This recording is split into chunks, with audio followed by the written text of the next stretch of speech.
Hello.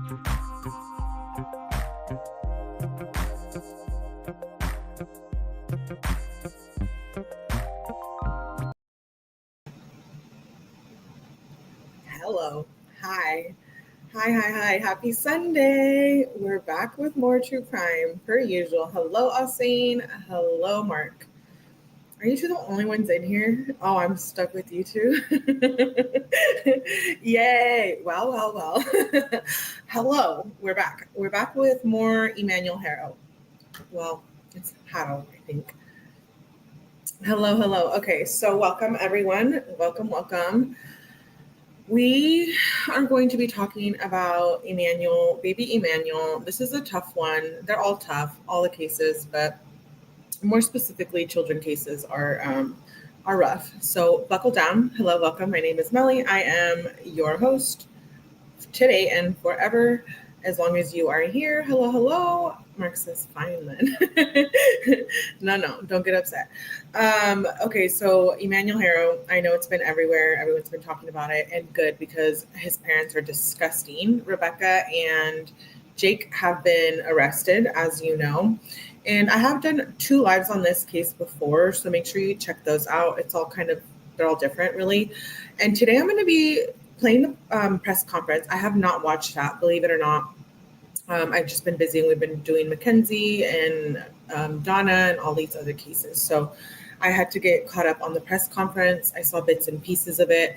So I want to play that today. And then I want to play a segment by Long Crime where they had someone that actually interviewed Jake and Rebecca. So I want to play that for a little bit as well. And then I want to read about some of their family history. We've covered it in the previous live where Rebecca's brother, I believe, ended up unaliving his wife or girlfriend. I can't remember, but we're going to read about it again today. I read the actual document, police report, on the last live that I did on this case. And we know that he set it up to look like she unalived herself in the bathtub.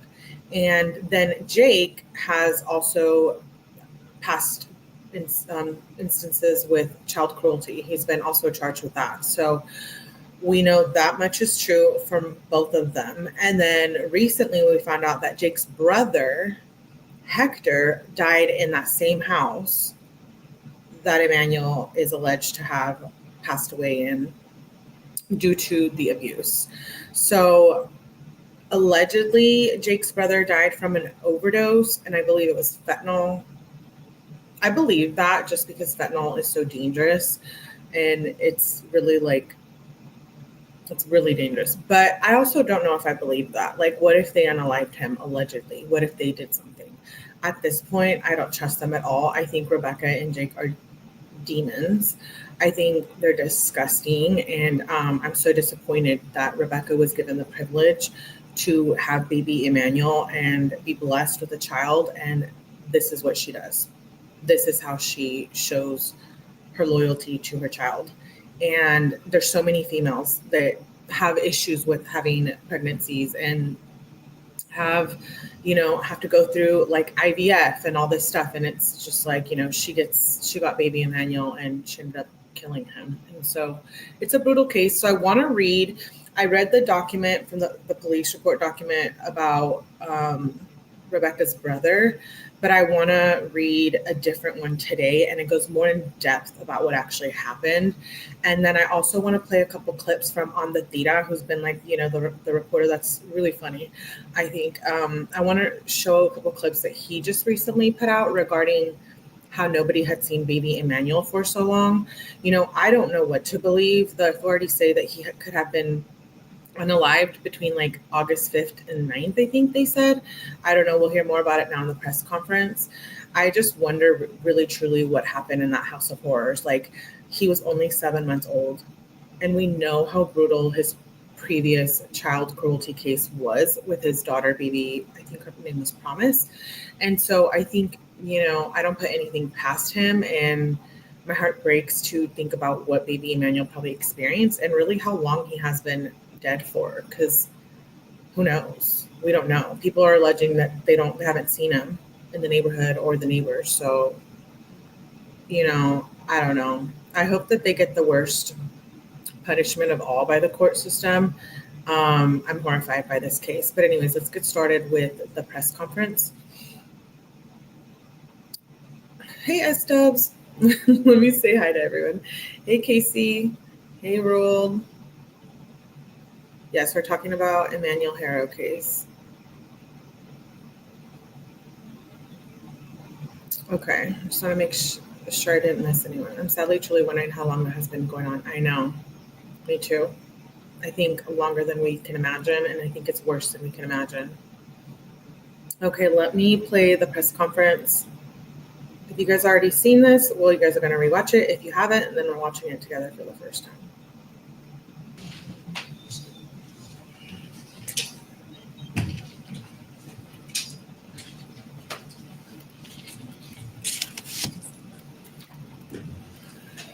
Good morning.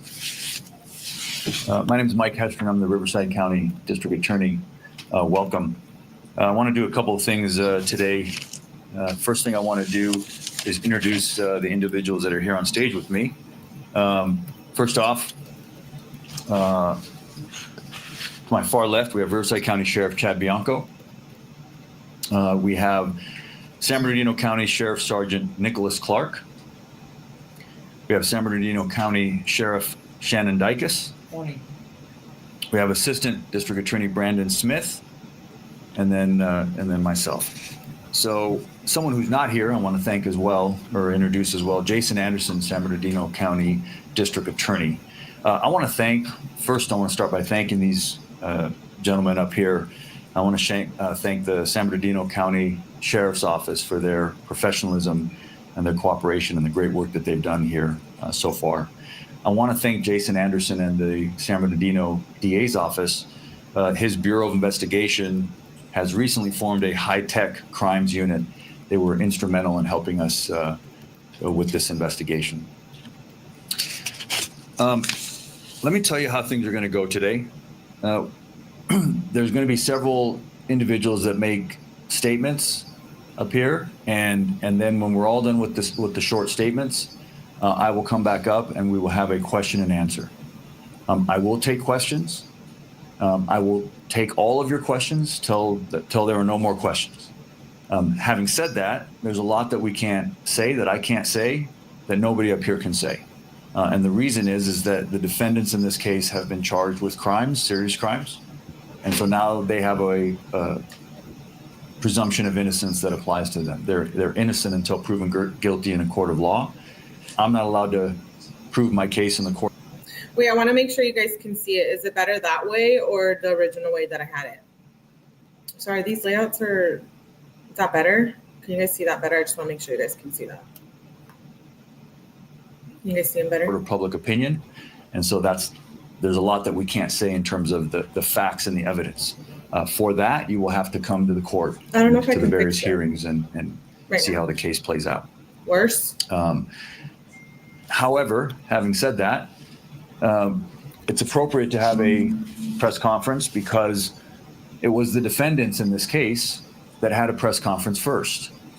And they did so in order to tell the public, the media, and ultimately law enforcement that their child had been kidnapped, when in fact that's not what occurred. And so we're here to clear up some misconceptions and to explain how this case unfolded in terms of the investigation. It involves two counties working very well together. I know everybody up here on this stage, we work well together normally, but in this case, I'm very proud of the work that was done by Riverside County Sheriff, San Bernardino County Sheriff, my office, and also the District Attorney's Office in San Bernardino County. All right, so we'll go ahead and kick this off. I'm going to bring up first San Bernardino County Sheriff Shannon. Thank you, Mike. To Mike's point, I want to thank all of you in the media for covering this, specifically the parents' initial statements to the public while we were trying to find Emmanuel. They became critical as we continued through this investigation. But I want to talk about a little bit about the process because we've seen a number of questions related to Amber Alerts and things like that. So I hope when I finish this that everybody understands kind of the course of the investigation. But the investigation started for us on August 14th when Rebecca Haro reported that her son had been kidnapped. Folks, within 24 hours through video surveillance, we found inconsistencies in Rebecca's statement. And as a result of that, there was no other vehicle to put out on an Amber Alert or anything. And I know many of you were wondering why that didn't occur. But really, after finding out those inconsistencies in the statement on the initial report, that's where hundreds of hours of investigations have come in by our specialized investigations division to try to get to the bottom of what's really going on here. And when I say hundreds of hours, I'm talking about forensic data on vehicles, phones, and potential crime scenes, judicial authorized search warrants that were served. And through that process, that's where we learned that the jurisdiction of where this has occurred was in Riverside County. So hence the Riverside County DA and Riverside County Sheriff's Department, which I can't stress enough. We've had a long-term partnership. We work well together, and we know how to get things done in these environments. But that's why the jurisdiction had changed from the original jurisdiction that was reported in, which is Yucaipa, California. But as we went through that portion of the investigation and realized that these things that had happened in Riverside County, you saw that first initial interview that the mom did really reminded me of Jen Soto. Remember the first one her and Stefan Pig Vomit Stearns did? The culmination of all the different entities get involved. And going back to what Mike mentioned about the DA's office in San Bernardino County and high-tech crimes, forensically, there are a number of things that we were able to prove up that we're not going to be able to share today exactly how we did that, but there is a tremendous amount of evidence that suggests that the initial story posed was not the correct story. So in that partnership with our agencies, I'm going to introduce my partner, Chad Bianco, where this crossover occurred at Riverside, and we reached out to Mike, who's obviously filing the case, and of course, Chad, to assist us in the investigation. Chad?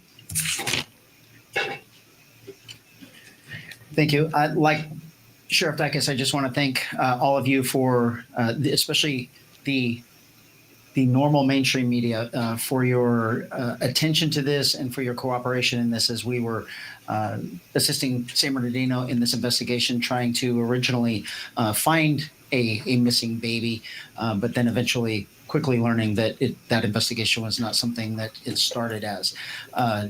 Not so much for social media and keyboard warriors who quite honestly sometimes hamper and prevent us from a good investigation. I do want to expand a little bit. Who is he throwing shade at? Is he talking about the people on YouTube? I know somebody said he was talking about on the Tira, but I'm like, why is he throwing shade? Why is he throwing shade? About our relationship with San Bernardino. A lot from the media, a lot of questions have been raised about jurisdiction. And what Sheriff Dicus and I routinely talk about to our own communities isn't really necessarily displayed in the media or said to the media, but neither one of us care about jurisdiction. Our belief is that the Inland Empire is better served when we are cooperating and working together. And in this investigation from the very beginning, it was obvious that it could involve both counties. When something like that happens, particularly in this case, the original investigation began with Sheriff Dicus, and if he chooses to take it to the end, he will, which obviously he did. And my position is Sheriff Dicus is responsible for this and the assistance of my department. So there is no asking us. There is no anything like that. It is, we have to serve our public best, and he has every single available resource that the Riverside County Sheriff's Office has to offer to make sure that we provide. They have spent the first 7 minutes just talking about themselves, I'm pretty sure. Justice in this case. This is an extensive investigation with both agencies that ultimately is headed by the supervisor of the Detective Bureau from the Sheriff's Office in San Bernardino. But the cooperation, as you can see, between the both counties is what is going to bring this to a successful conclusion. There is absolutely nothing, no crime more important than the injury of a human being, particularly a child. And the amount of resources that were expended to find this baby and to ultimately bring the people to justice responsible for the loss of this baby, I can't even tell you the amount of resources that were expended in this. It is a massive investigation that will obviously be ongoing, and we appreciate your efforts. This involves a lot of things, though, from us, and hopefully there are more questions to be answered, but I'll end it by saying this before we get into more questions specifically about this case. This was preventable in numerous ways. The amount of response we have had from the public, the enormous anger that a child was not only originally thought to be kidnapped, but then presumably murdered, kind of warms my heart a little bit. That there is compassion still out there. There is care about other people. There is, people actually do care about other people. There is absolutely nothing worse than harming a baby. Broken bones, injuries, life-altering trauma. And had that case been successfully handled how it should have been, Emmanuel would still be with us today. So I thank you all for. That is actually really true. I know it's not necessarily this department's responsibility to have convicted or sentenced Jake to a worse, punishment, but that was definitely a failure. I think they need to be held accountable. And whoever that prosecutor, that judge was, I'm disgusted that they would have given him, I think somebody said last night it was like 1 day and then 180 days in home detention. Correct me if I'm wrong. It was something ridiculous like that, I believe. Why was he out and why was he able to be around children? I don't get that. There's nothing anyone could ever say that would make me understand, even comprehend that. I don't understand why the system keeps failing and putting children in harm's way with people that are demonic and evil and have prior convictions of things like child cruelty. That's wild. Neglect and cruelty are two different things. So it's like, okay, if someone was getting child neglect, that can mean many things, but cruelty, like, and you're still able to have babies and children in your house, it's a joke, really.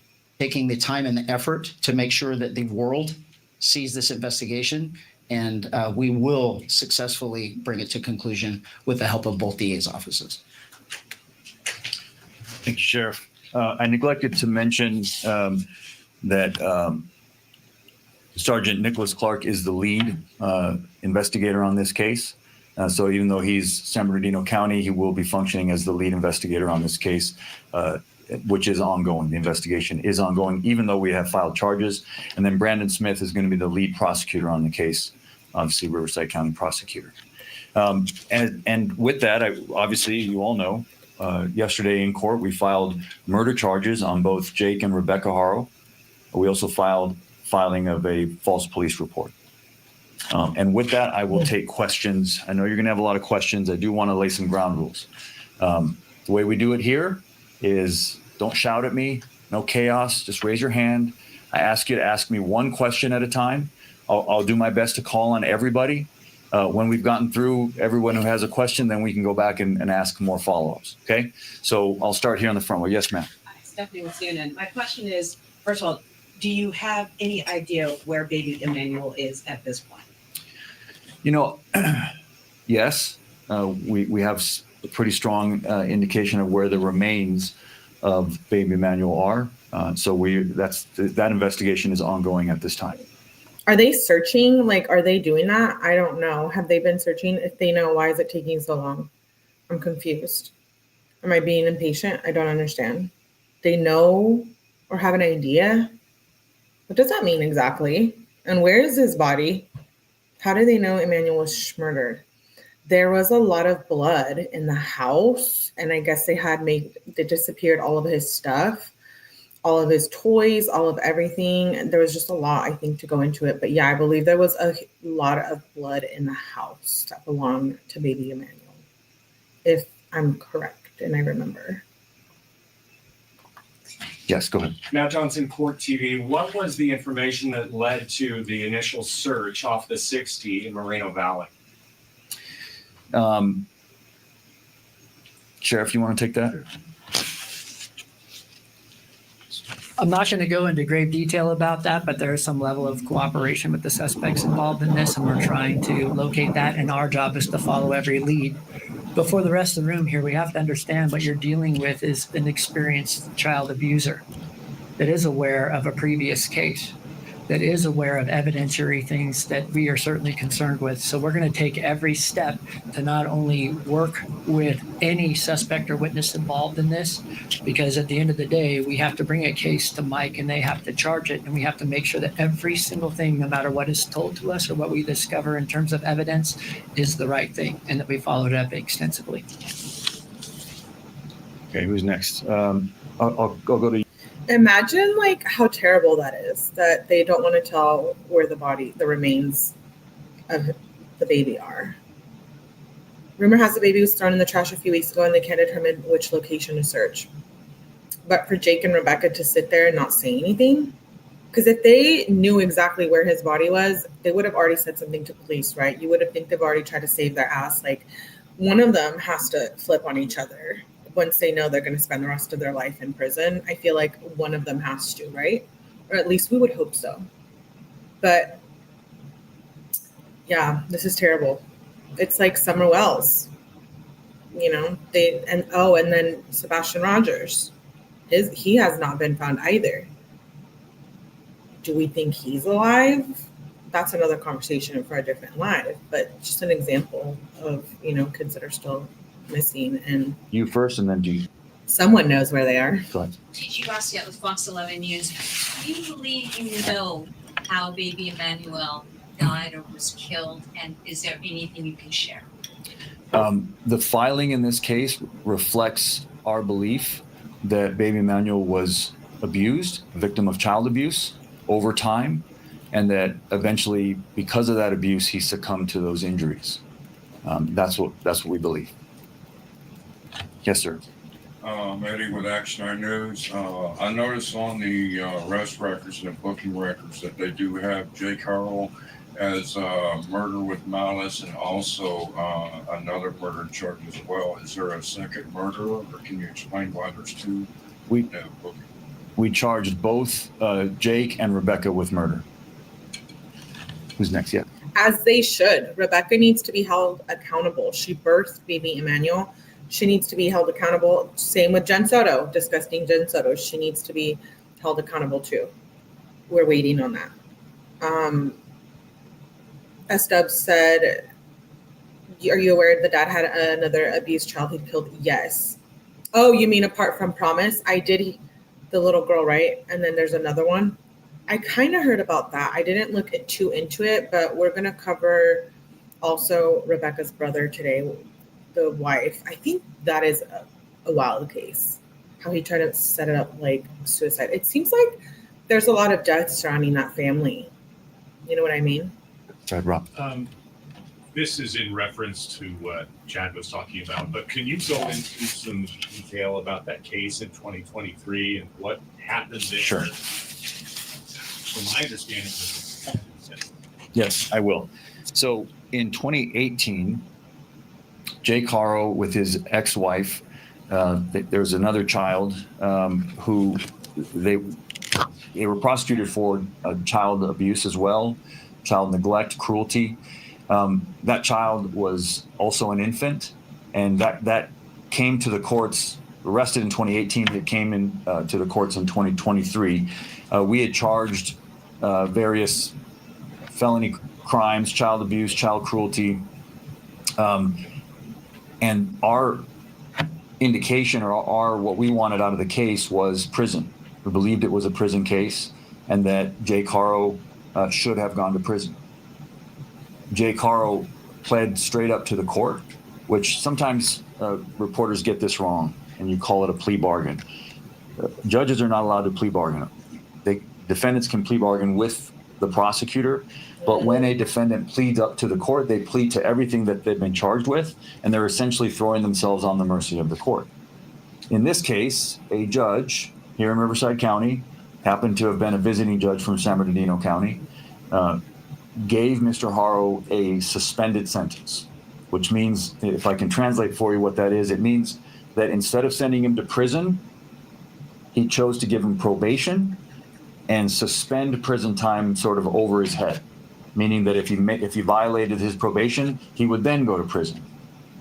My prosecutor in the courtroom objected to that and said on the record, we object. We think it's a prison case. You should send him to prison.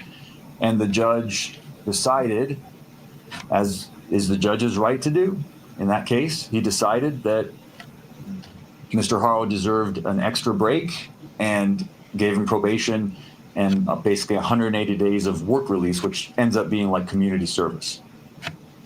That's nothing. 180 days of work release. That I'm shook. Yeah, that person should be fired, 𝐸𝐸. I agree. That's wild. Probation for beating a child to the point of where she's disabled, unable to talk, unable to breathe on her own, I believe, and unable to eat on her own. That's, I think, taking a life in itself in general. She cannot live her life physically to its full potential. Probation? That's crazy. Yeah, he should be fired. Absolutely. I will say that it was an outrageous error in judgment by this judge. And I don't have any problem saying that. I'm not attacking the judge personally. That decision was absolutely outrageous. Mr. Haro should have been in prison at the time that this crime happened. And if that judge had done his job as he should have done, Emmanuel would be alive today. And that's a shame, and it's an outrage. And I hate to say that, but I wonder if the judge is going to file a complaint against this man. When our criminal justice system breaks down, I'm going to just call it like it is and tell you it broke down. It's not how it's supposed to work. The judge had obviously meant well. At the end of their sentence, he told Jake, I'm giving you a big break today. Don't mess it up. But I want to point something out to you. I want to read to you the injuries. That the child's name is Carolina. She's still alive. Carolina, but her name has now been changed to Promise. A break? A break? Like a Kit Kat break? Like, what does he mean by that? Today, but she is permanently bedridden. She has permanent damage, cerebral palsy, that is a result of long-term child abuse. I want to read to you the injuries that were presented in court to this judge at the time of that previous prosecution. Acute fracture of the posterior left rib, fifth rib, healing fractures of the posterior lateral 6th, 7th, and 10th through 12th ribs, healing fractures of the 6th and 9th through 12th ribs, partial bone fracture of the skull, brain hemorrhage, significant prevertebral soft tissue swelling of the neck, and a healing tibia fracture of the right leg. This is severe abuse for an infant. And so, yeah, that is insane. I don't know how that baby girl made it. I mean, I'm happy that she did, but Brooklyn says maybe you should take some responsibility. It happened while you're the DA. 𝐸𝐸, I agree. She says people like them should never have children. As Dub says, that judge is guilty of allowing Jake to do this again. I agree. People like that should not have children. She can't eat, she can't breathe. 3% of her brain function. Oh, at 10 weeks old. Baby Emmanuel was 7 months. It's so bad. Hey, Shanta. whatever you think of the criminal justice system and people need a break, someone who does that to a child belongs in prison, period. Next question. Can you tell us a little bit about her background? Like she has prior convictions or child abuse cases, Rebecca? Not to my knowledge, no. Yes. Looked at how Emmanuel's eyes are and said that is one of the signs of shaken baby syndrome. Do you believe that he has been responding the way he is in videos and does have the eye, I guess lazy eye for lack of better words? Do you believe that he was shaken before and that's the reason? You know, I'm not gonna, I can't speculate. What I'll say, I'll repeat what I already said. We believe that Emmanuel was severely abused over a period of time, and that I don't believe it was baby shaken syndrome. Could be a possibility. I believe he was beat. I do.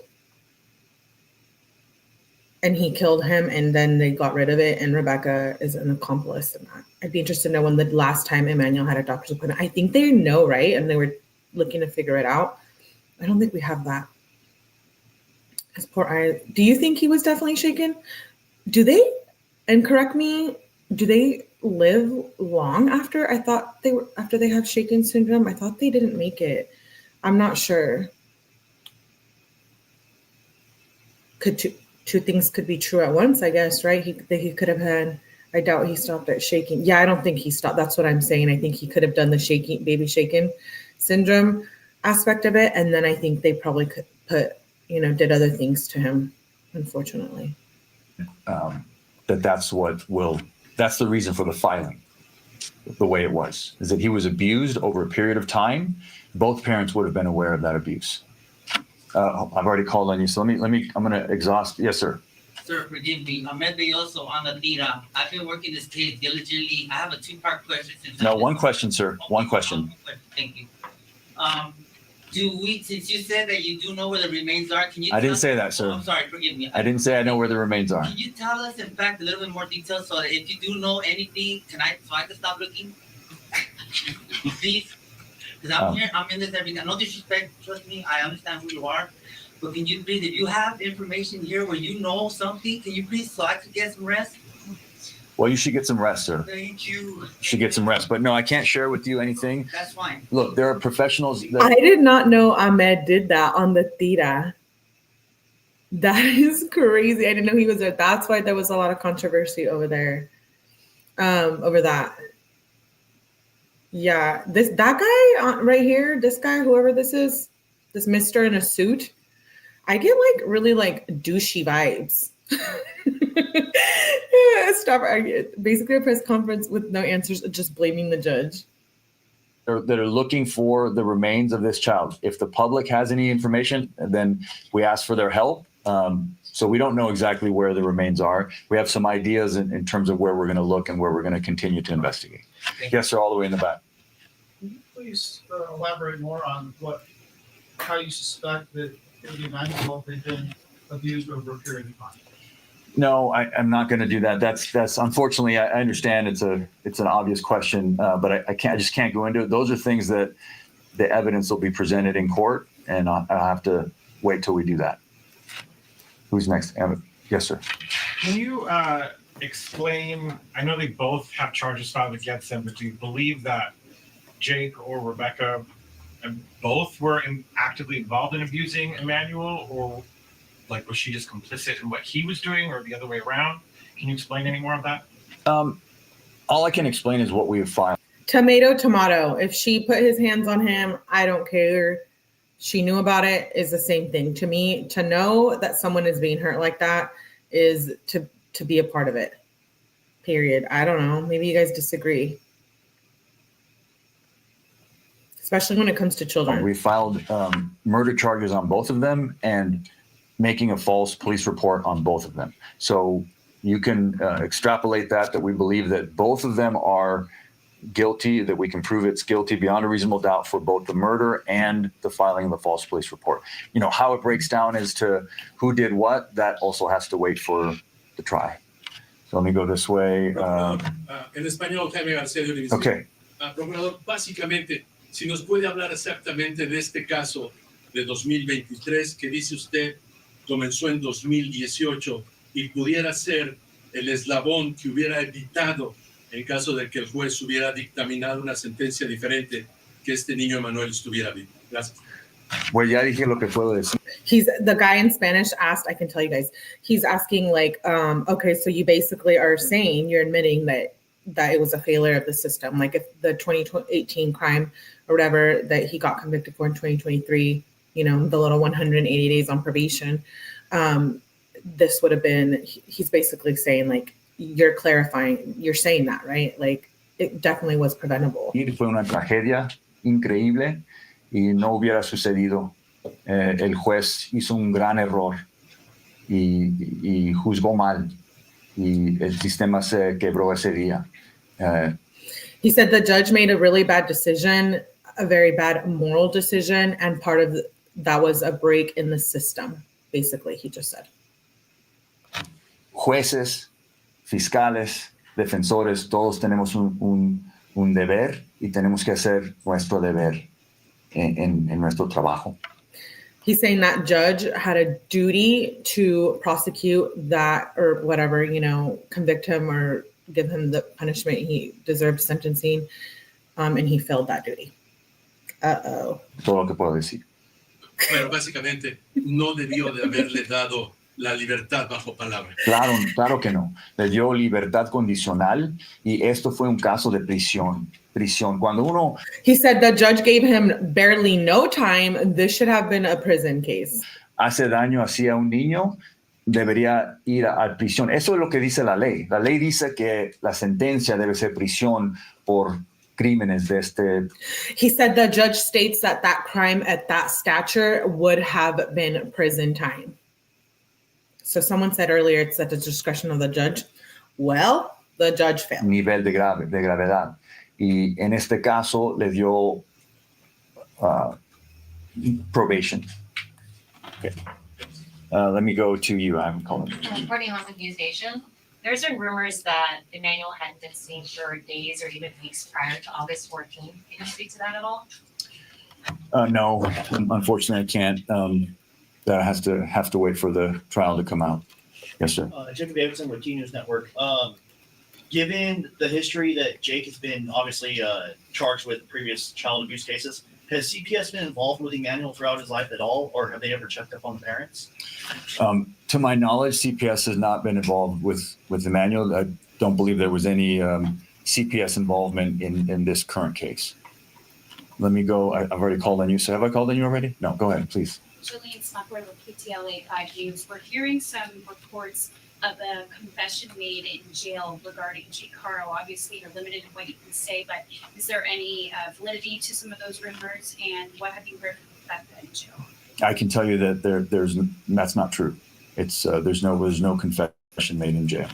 I'll go back there and then I'll come back to you, Rob. Yes. Oh. Go ahead, sir. You're not with the News. Can you tell us how many kids Jake and Rebecca had were in their home? That's the controversy, right? Because I had heard that Brian Enton had said that there was. Is that correct, you guys? I don't know. I don't think he would confess so, but maybe he did. You never know. Oof, that's tough. That's tough. Can someone scoop? Callie says, I love that you can translate. Huge failure on the judge's part. What? Yeah, exactly. From the time of the arrest, we know a 2-year-old was taken. We saw CPS, Riverside Sheriff's Deputies making CPS calls. How many kids did they have in their home? Well, there's the 2-year-old and then baby Emmanuel. Maybe. Yeah. Going back there, yes, ma'am. Yeah, Joy Benedict, 𝐞𝐥𝐥𝐲 News. My question is, how difficult is it going to be to try this case without finding baby Emmanuel? You know, a no-body homicide is always difficult, but obviously with an infant, we know that baby Emmanuel didn't, leave on his own or is not, didn't leave town. Obviously, it's a little different when you're talking about an infant, but we have a lot of experience in this county trying no-body homicides, and we're confident that we can gain convictions in this case. Yes, ma'am. Can you tell us more about the search on Sunday? What led to that field? And why is Sebastian Rogers' case not a no-body homicide? They believe he's still alive? I'm just questioning the different cases. You guys know what I mean? Why that area? Well, I think Sheriff Dyke has already explained that. I answered that question by saying there's been a level of cooperation with the defendants. So that's why they went to that area. But beyond that, that's all I can say.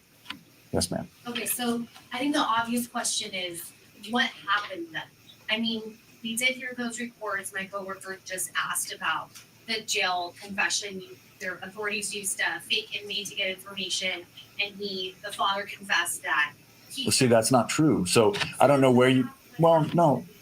See, Whoa. This is what happens when you've got all these folks out there online and these keyboard warriors. You get a lot of misinformation, and what you just said is not true. It's misinformation. So, this guy needs to just take it down a notch. Take a deep breath. Brooklyn says, when there's no body or weapon, it's harder to convict. So, how hard is it going to be to convict dumbass Jake and Rebecca? That worries me. when it comes closer to trial. Yes, I think you're right. There's no evidence that he is deceased. I'm shooketh. That's what I'll tell you did not happen. Okay, but you Okay. can't say what, there's no information as to. I can't talk about the facts of the case. Well, no, I'm giving you information about baby Emmanuel. I'm giving you information about the cases and the investigation, but what you just said did not happen. So, you know, that's not, I can't be responsible for when you guys get it wrong. Go ahead. I know you have not found the remains yet, but based on the level of cooperation of the suspects and what you know so far, is the strong likelihood that remains were at least at one point in the Badlands General? Yeah, I'm just not going to comment on that. We're looking for the remains, and these investigation is continuing. We're hoping to find the remains of baby Emmanuel. Yeah, please, Sheriff. This is to that and to the question before.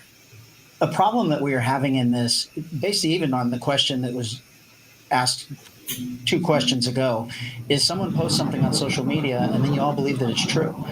I actually complimented the mainstream media because you've actually been reaching out to us for comment and actually been printing what we've told you. It hasn't been the sensationalism and the wants for clicks for social media. And that is doing nothing but harming this investigation. And when you form your opinion and come in here and ask questions like that, you're not serving the public in any way.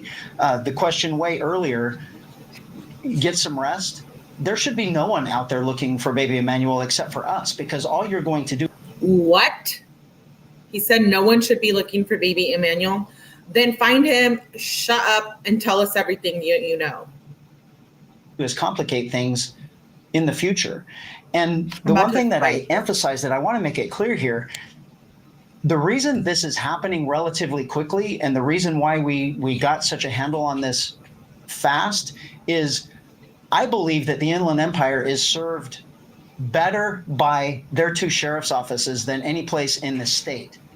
And this particular case doubled its efforts. So instead of having 4,500 people looking for baby Emmanuel, you had 9,000.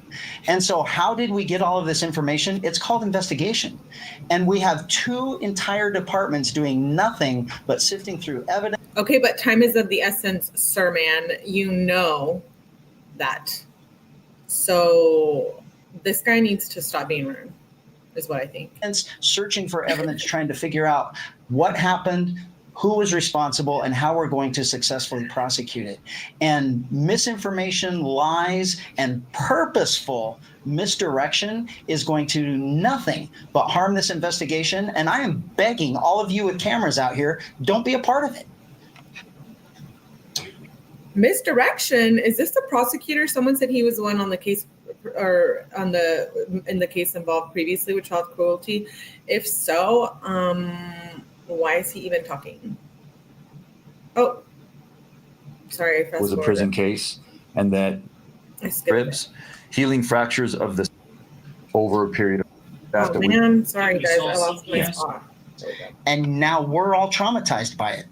We were all in this room a couple of years ago when I had a deputy murdered because someone was out on the street that should have been life in prison, but a judge let them go. We have an absolute breakdown of the justice system, and we are not preventing other children from being harmed when someone like Jake is allowed to be out on the streets harming children. And so the anger that I have, the frustration that I have, then combined with the misinformation and everything else, when for all of us and our employees, there is nothing more important to us than the death of a human, particularly a child. Okay. I'm going to work the back. Yes. Is that the part that we left off on, or did I skip something? Did we skip something? I'm trying to look. Or was that where we left off on?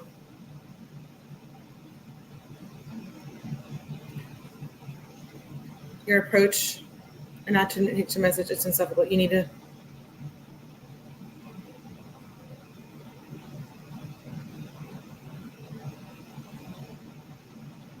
I had a brain fart. You were bilingual. Yeah. Sorry, I mean, your guys' comments bullshit. Bullshit 100 people skills 0. I don't remember the traumatized part.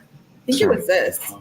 What kind of evidence did investigators have that led to the arrest of the parents without having the body? Well, we've got a lot of evidence. We're going to have to play that out in court. I can't lay it out here today. Okay, so yes, right next to him. Will we see the arrest warrant today, and why or why not? And also, I apologize, can you answer in Spanish as well? I don't know if we're going to see the arrest warrant today. So that's a pretty short answer for Spanish. So, yeah. Just Go ahead, just sir. to, go ahead. Go ahead, then I'll come back to you. As far as the timeline, do you believe that baby Emmanuel was alive when the parents came forward to report that he was missing? I just can't say. I'm not going to give a timeline. Obviously, baby Emmanuel, we have a theory as to when his death occurred. So, and then I've also shared that we believe that when the parents came forward, it was to tell the public something that wasn't true. Go on, Flo. Go ahead. Are relatives in this case cooperating? And if possible, can you tell us if they're shedding light on? There's a lot of witnesses. Investigators are tracking down every lead. I'm not going to focus in on who's a relative and who isn't. There's a lot of witnesses in the case that are shedding light. Yes, ma'am. So, you said that you're the only people that should be looking for baby Emmanuel. What area are you focusing on, and what's the manpower behind that right now? Because we went out there today and we didn't see anybody in the areas that you were searching for. Right. So I'm not going to say, as Sheriff Bianco just mentioned, when you have members of the public that are out there doing their own searches, all it does is potentially prejudice and damage the case. So please let the sheriff's departments do their job. They know how to do this, right? We're helping with them, anything they need from us, but they are the ones driving this investigation, and they will track down every lead. I have all the. I believe that first interview that Rebecca did, wasn't that with a streamer? Like, they need to stop. Absolutely. It's disgusting that they're even trying to say that blaming the media and the true crime sleuths. It's almost like us against them instead of us working together. Right, Callie? We will take your questions, but not answer any of them and scold you. Why even have a press conference if you're not going to answer the question? These guys are clowns. Yeah, okay. And they have a theory. I think who said it? Something. Oh, yeah. Mark says a theory. What about the medical examiner? And they don't even have an exact date that they think baby Emmanuel died, right? They said they think the 5th through the 9th. But then they're like, he could have been before. They will answer very few questions to appear they are briefing the people. This guy's rude. What is happening there? It's smoke and mirrors are trying to work this case. Confidence in both of these great sheriffs and their great departments. Are they out there today, is what I'm saying? This investigation is ongoing, yes. Yes, ma'am. In an effort to dispel all of that misinformation that we're seeing on social media, has a plea deal been offered to either Jake or Rebecca? Is that a possibility? And is this a death penalty case? It's not a death penalty case. We did not and were not able to file special circumstances, and that's what was required for it to be eligible for the death. Can someone tell me what is a case that is worthy of the death penalty? Idaho 4 wasn't. You can slash 4 people's throat and still not get the death penalty. This isn't. You can kill a 7-month-old baby. It's fine. You don't get the death penalty. Like, I am so sick of it. Death penalty should be available in all states, I think. And they need to actually put it to use. Penalty. This is, we filed 2 counts of homicide, which in this case is murder, against both Jake and Rebecca. So not a death penalty case. What was the other? Has a plea deal been offered No. to either one, and is that still a possibility? No, we're not interested in a plea bargain with these individuals. We're interested in a trial and getting to justice. Yes, sir. Where are we in terms of representation for these defendants? I don't know. Yeah. I don't know. That's not something that I have any knowledge of. Going back, yes, ma'am. Is there a chance that you may not find baby Emmanuel's body if he's out in the wilderness with wild animals? You know, this could have happened. Is there a chance you may not find his remains? I think you just answered your own question. Of course, this is an investigation. We're searching for evidence. We've got 2 great sheriff's departments doing what they do best. So if there's a chance to find baby Emmanuel's remains, these men and women of these two agencies will do it. Yes, sir. ¿Nos podría dar una sinopsis de lo que estamos haciendo hoy día aquí, lo que está anunciando, y especialmente que me hable de por qué está con el sistema acusado por un largo tiempo? Estamos aquí porque estamos acusando formalmente a Jake y Rebecca Haro de homicidio y de presentar. The guy in Spanish asked him exactly what is this press conference for, and he's saying we're telling you guys officially that we're charging them with this. Un reporte falso a la policía. Los padres del bebé de 7 meses permanecen detenidos bajo una fianza de $1 millón. Y más de eso no puedo comentar, porque no puedo hablar sobre la evidencia en el caso, porque eso tiene que suceder en un tribunal, en corte. ¿Puede hablar de que ustedes están convencidos de que Emmanuel fue abusado por un largo periodo de tiempo? No puedo comentar. Eso dijo en inglés. No, dije que sí, estamos convencidos que el bebé fue abusado por un periodo de tiempo, o sea, tiene 7 meses, o sea, sobre su vida de 7 meses, que fue abusado sobre tiempo. Yes, sir. He just basically said that they know they have evidence to prove that it has happened, the abuse has happened over time. I'm like, excuse me? Over time? It's been 7 freaking months. One, it was reported by Riverside Sheriff that day before the arrests, the Riverside Sheriff responded to a child abuse report on Moreno Valley, Cottonwood Street, I think it's called, and it's believed connected to this case. Can you see who that person was? Was it residents or say anything to them? And just for clarification, maybe Sheriff's Department, not Sheriff. There was a call for service that was generated by Jake that we investigated concerning a child abuse case, and that's all I can give you on that. And it was in Moreno Valley. You say anything about whose residence that was? No, not at this time. The other question I want to ask real quick is, apparently there was a falsified San Bernardino Sheriff's report that said there was a surveillance from a Home Depot with the suspects were seen buying a drove fly in a bucket. Can you verify if any of that information is anywhere accurate or not? I think we've answered that already. If you are not getting information from his office or my office, you are doing our public an unbelievable disservice. We don't care what someone posts on social media. And if you all are going to believe that and then generate questions based on those comments, we're not going to get anywhere in this. If it did not come from our 2 agencies, stop believing it. That's all I can tell you. Procurador, si me permite otra vez en español, y es, wow. ¿cuáles son la So he's basically saying, don't believe anything you hear, and all these people that are boots on the ground. razón por la que deciden acusar de homicidio a esta pareja? El cuerpo no se ha encontrado, ustedes conocen, pero ¿qué es lo que les lleva a acusar a estos padres de ser responsables de la muerte del bebé? Son responsables de la muerte de su bebé por la evidencia que ya tenemos.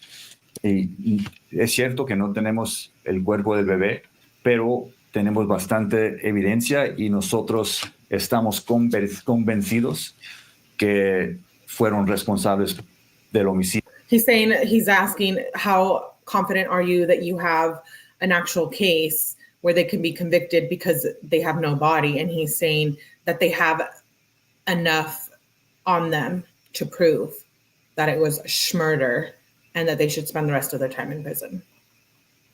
I wonder what that is, other than the blood. De su hijo. All right, going forward, where am I? Did you have another question? Go ahead. This is for Sheriff 𝐤𝐕𝐞𝐫𝐬𝐞. When you guys were on the 60 freeway in the Badlands area searching, we did notice that Jake was out there with the sheriff's department. Was Jake trying to cooperate at any time with the sheriffs during that search? So we've answered that question, sir. That was Shannon Sheriff Dykes that answered that question of why they were out there. He said that there was some level of cooperation with the defendants, and that's all we can say. Yeah, that's all we can say. Yes, ma'am. Do you feel, because the baby was 7 months approximately when he died, born in December of 2024, do you feel that there are people that let this baby down? Not only that judge who let Jake Haro down, but we're talking about 7 months of child abuse or several months of child abuse. Do you think there are other people who failed this baby, possibly by not reporting what they were seeing, what they thought was happening? Well, certainly this baby was failed by his parents. So that's first and foremost. So yes, no, beyond that, I can't comment. But yes, everybody failed this baby that was close to him. Yes. Yeah, there's still some interest, it sounds, and some confusion on the public about what evidence factored into the charges being filed. I believe your Sheriff Dykes from the beginning mentioned the high-tech team in San Bernardino County. Maybe you could help us understand a little what role that team played. There was also a mention of search warrants of cars and the phones. Yeah. Technological search and seizure factor into this. So I can't comment on the evidence in this case, but what I can tell you is that modern homicide investigations are very tech heavy. And we have two very modern, cutting edge sheriff's departments in Riverside County and in San Bernardino County. And so, yes, what you mentioned was the high tech crimes unit of the San Bernardino DA's office, their Bureau of Investigation. They assisted. And beyond that, I can't say what they found. That can't get into the evidence. But yeah, this case is going to be built on, like almost all homicide cases now, electronic, digital evidence. It all comes into play. Go ahead. Did the family ever seek medical attention for baby Emmanuel since he was born to the day he was missing? I can't comment on that. Sorry. Yes, ma'am. What's next? What's next is, first and foremost, the investigation will continue, and it's led by the San Bernardino Sheriff's Department, and then also Riverside County Sheriff's Department assisting, and then the prosecution will begin. We've filed the case. The case will begin to work its way through the criminal justice system here in Riverside County. Other folks, yes, we'll come to the end here, I think. Go ahead. There's been talk of the grandmother as well, maybe being involved. Can we expect any more arrests, or are you looking at anybody else responsible? Not at this time. No, we're not looking at anybody else. We believe that this is. I think they should charge the grandmother, don't you guys? The filings in court that will be in this case. Now that could change if new evidence comes in. Yes, sir. Did the house fire next door have anything to do with this, or is it completely unrelated? I'm not aware of a house fire next door. So, yes, sir. The 2-year-old daughter that was taken by Child Protective Services on the scene, was there any signs of abuse, either current or prior? I'm not going to comment. Sorry, I can't talk about that. Anything else? Sí, procurador, disculpe, en español. Las acusaciones ahorita son asesinato malicioso, doloso. En español, encontrar el cadáver y otra evidencia pudiera cambiar a que usted presentara cargos de asesinato con circunstancias especiales que acreditaran la pena de muerte. The guy in Spanish is saying, okay, you got murder with I think malice or something. So he was saying, the guy in Spanish is saying, if you find the body, are you going to be able to change it to murder with special circumstances? So, and he said, yeah. Sí, podría cambiar si encontramos más evidencia y la situación cambia, los cargos pueden cambiar. Anything else? Charges will be changing as they proceed to find more information, he said. That is a wild press conference. Okay, let's get to this. So you remember, remember we have baby Promise, who was beat, and she's now, disabled and permanently not able to fend for herself because of Jake. We know Rebecca's brother unalived his girlfriend or wife in the shower and tried to make it look like it was a suicide, and he's doing life in prison. And then we know that Jake's brother allegedly died of a fentanyl overdose in the same house that they were living in on Ramona Street, where baby Emmanuel is said to have lost his life. So I'm going to show you guys, I found something on SF Investigates, and he pulled up how the call log on how many times the police had been called to their home previously in prior years. And I thought that was just very interesting. So I'm going to share that with you guys. And then I want to share a GoFundMe that was organized by Jake. And then we're going to read the article that goes in depth about Rebecca's brother, because I covered the police document in the last live, but this one I think goes into a little more detail. So here it says, I obtained all the calls for service. Riverside County Sheriff's Department has been on address of Jake and Rebecca Haro's since 2020. It's interesting. There was an unintended out of doctor's care death at the house on 5/6/2021. So these are all the times they were called there. And I thought that was rather interesting. For 12/20/20, 7/20, 7/26, all in 2020, 9/12, 9/12, 11/16, 12/22, and then from May to July of 2022, and then from July of 2024 up until now. So I thought that was interesting. Lots of times. Not good. Not good. Okay, let's read the article on. First, I wanted to show you guys this because I thought it was interesting too. I'm just sharing like what I recently have come across. This is a GoFundMe for the brother. I thought it was just interesting. It says the second Hector's funeral. I believe their dad was maybe the first one. And it says Jake Haro is organizing the fundraiser on behalf of Rachel Cosentino. And it says, if you knew my sweet son, you knew this world lost a sweet soul. He's in heaven with his dad. Our hearts are broken, but hope lives on in beautiful children. May our precious Lord guide and protect them the rest of their days. And then Jake Haro, he wrote this on May 10th, 2020. Let's be clear about something we all should always remember. We had a moment with my brother Hector at least once, and if you haven't met him, his presence will stick with you. I want to thank everyone who showed love in any way for helping bury my brother. I will update everyone with dates and times of his funeral. That may have been the hardest thing I ever had to reread and message to you all. I'm also sorry for your loss. It says Jake Haro is the organizer. Cabazon, California.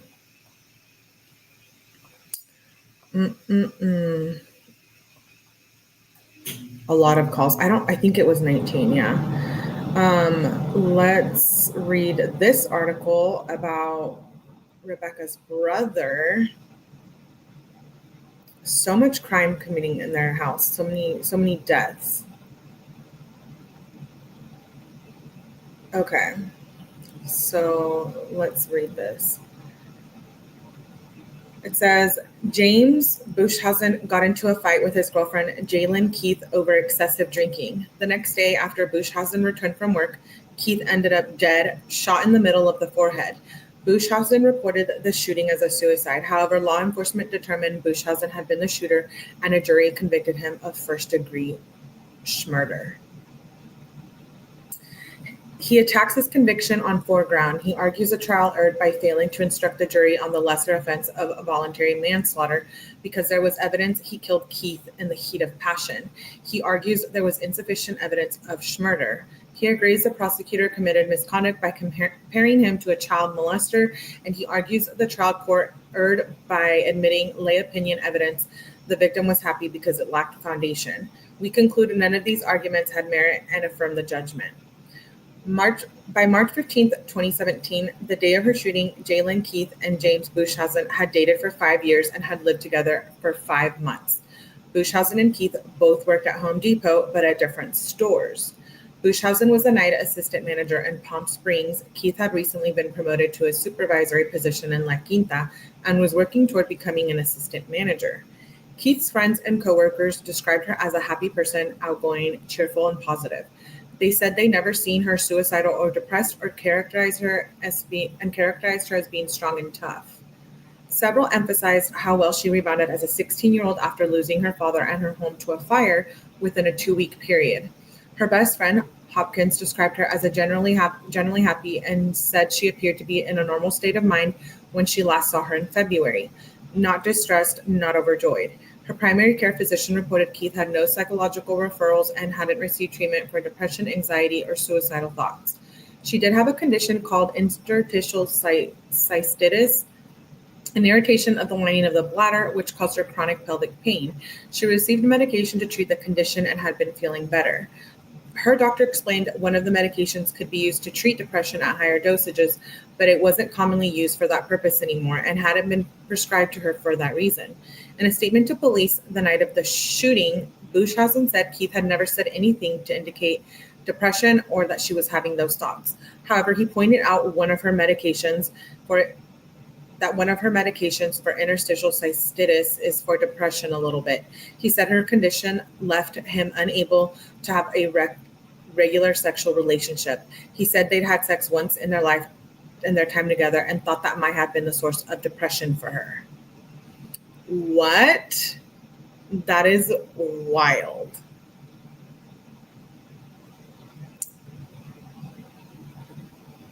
𝐻𝐸𝐲 meanwhile had a serious drinking problem.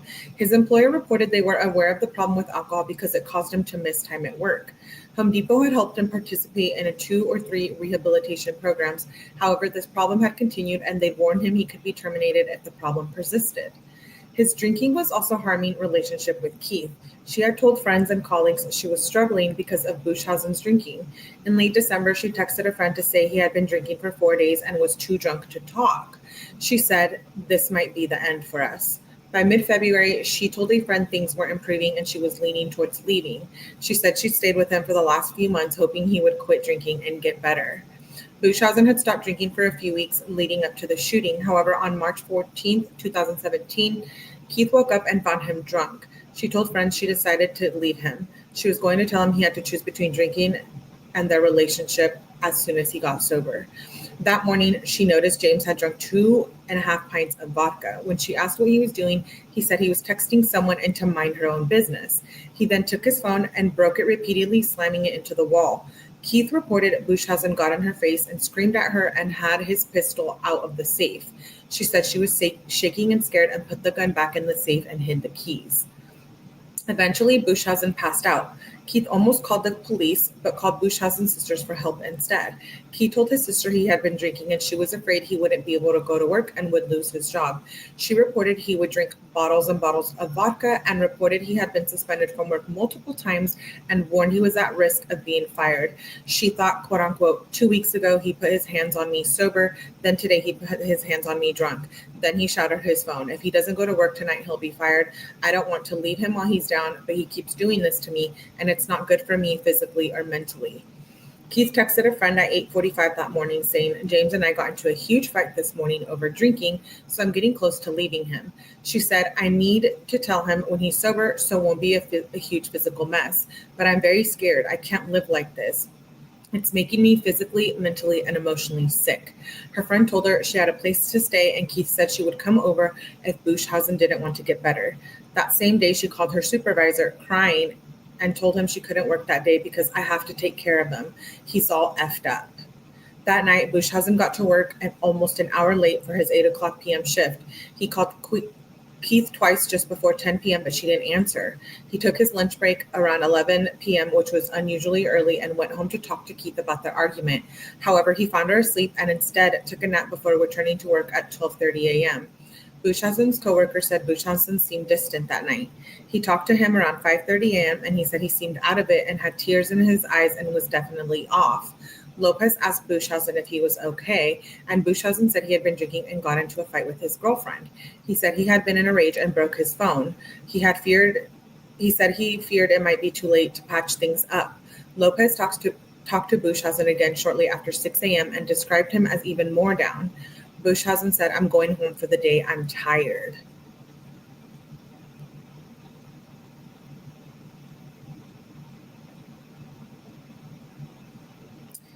Was drinking wine. Yeah, it doesn't sound like I'm wondering if maybe this is what Jake was like as well, or worse. 𝐻𝐸𝐲 left work around 6:38 a.m. He picked up food at a nearby restaurant and bought a 200 milliliter bottle of vodka.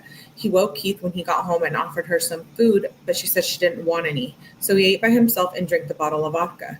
𝐻𝐸𝐲 said Keith got up at one point to go to the restroom, but got back in bed. 𝐻𝐸𝐲 claimed he fell asleep and was awoken by a pop or an explosion. He told police he went outside to look for Keith. When he returned, he saw her laying in the bathtub. He said at first he thought she'd slipped and fallen, but then he noticed a cut on her forehead and blood coming out of her left ear. At that point, at 9:25 a.m., he said he used Keith's phone to call 911 and reported she had fallen and had a head injury. 𝐻𝐸𝐲 then reported Keith had shot and killed herself. He said he noticed a hole in the blanket covering Keith and picked her up and saw the firearm under her. He said he retrieved the gun and put it on top of her body. First responders pronounced Keith dead at the scene. That is so wild. This is Rebecca, hola, he said, hola, her brother. This is why some prior bad acts are not allowed in court trials. Sounds like self-defense to me. It says, when firefighters arrived, they found 𝐻𝐸𝐲 calm and unemotional. He wasn't wearing a shirt and had blood on him. He didn't appear to be intoxicated. He was holding Keith's phone, opening text messages, and scrolling through messages. At 9:30 a.m., 𝐻𝐸𝐲 called his sister and told her Keith had shot herself. His sister says she went to the house and found 𝐻𝐸𝐲 sobbing. A friend of Keith's reported 𝐻𝐸𝐲 was solemn and had a blank stare. Experts estimated Keith died between 6 a.m. and 10 a.m. In addition to being shot, she had suffered a blunt force injury on the left of her skull.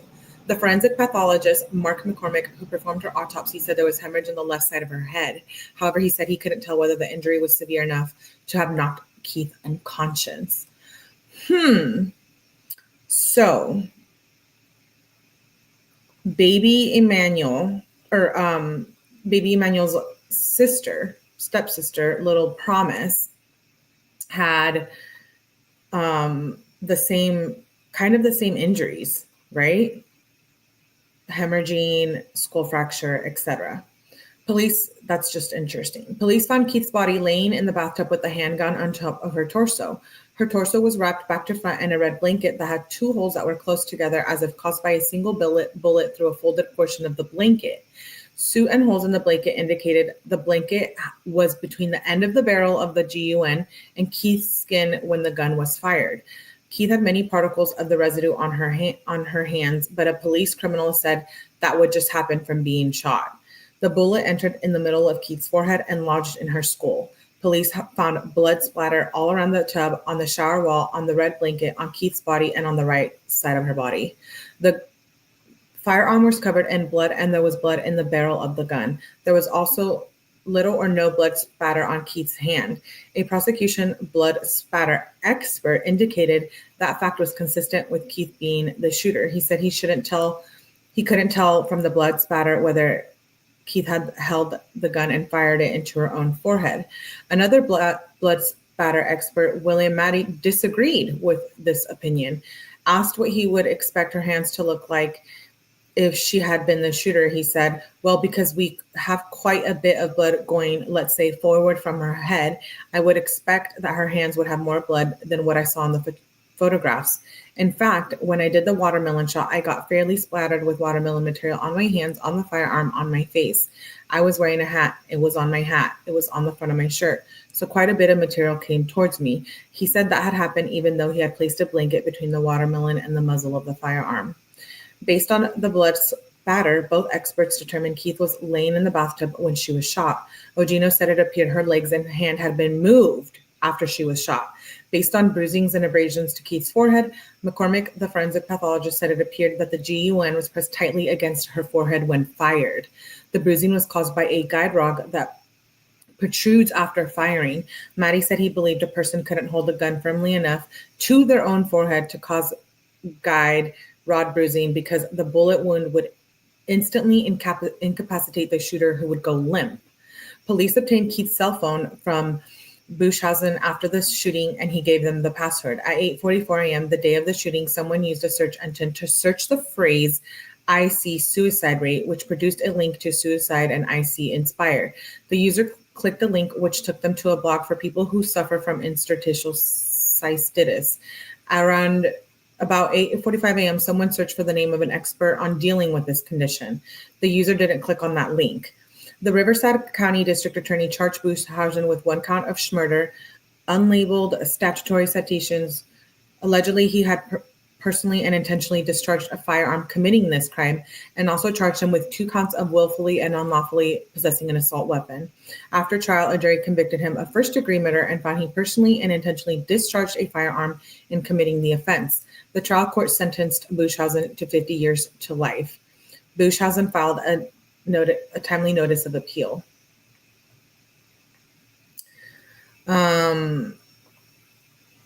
Wild, right? Hey, Timo, good to see you. I grew up in Cabazon. You did. Just hoping I saw you were live. Yes, thank you, Olivia, for being here.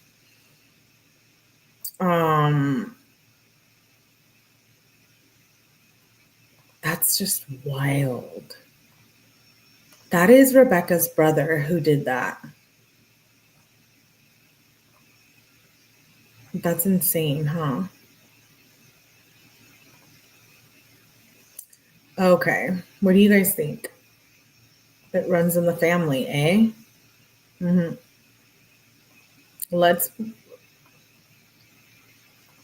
How sad that Rebecca ends up being a schmurder.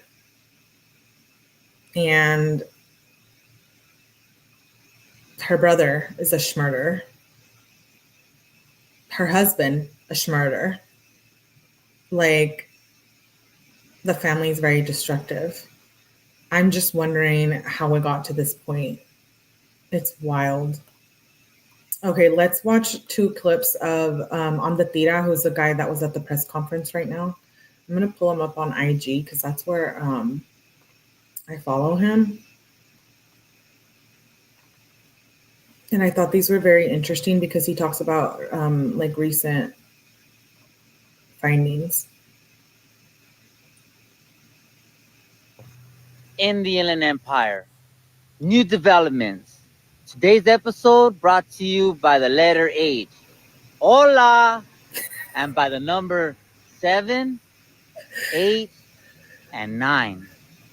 Check it out. Now, I can't disclose too much information because what I'm about to tell you is very, very crucial.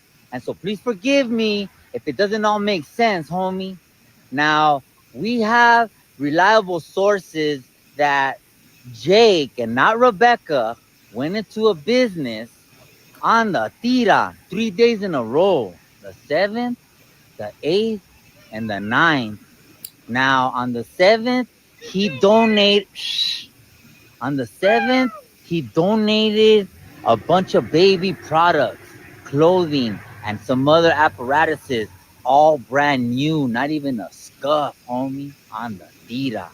On day 8, he asked if he can use the dumpster, which they said yes, because they knew him on the tira, and he threw away more baby clothes. Excuse me, I retract that statement. He threw away what appeared to be 2 grocery-sized bags. What was in there, we don't know, homie. The 9th, he came back and he donated some. I don't want to say what he gave, but he gave something to the business which they since then sold off. All the clothes that he donated were sold off. All the apparatuses were sold off. And so there's little kids out there wearing Emmanuel's clothes, brand new clothes that quite possibly were never even used, homie. Now, I'm sorry if this story doesn't make sense, but it makes sense to those who know, homie, on the tira. And so I can't say anything further, homie, but just know that this is a very, very vital piece of information. and 𝐷𝐷𝐷𝐿𝐿 has now gained new traction on the tira. It all comes out in the sopa, homie. It all comes out in the sopa. Now back to you, Six. I'm cracking up because if you guys know that term, it's a Spanish term. It's quite hilarious. He is very controversial. Someone said he's not covering this anymore. They said too many social media. Yeah, he is though. I think I saw him say last night that he was going to continue it to cover it. And shout out to S-Dubs. S-Dubs bought me a coffee. Thank you, S-Dubs. Appreciate you. And I think he's hilarious. I love it on the sopa. That's just funny. I hear like my aunt say that and stuff. But I like his reporting, if you may. I think he's been pretty accurate and people feel comfortable talking to him. So yeah, I like his reporting. Let's watch another one really quick by him.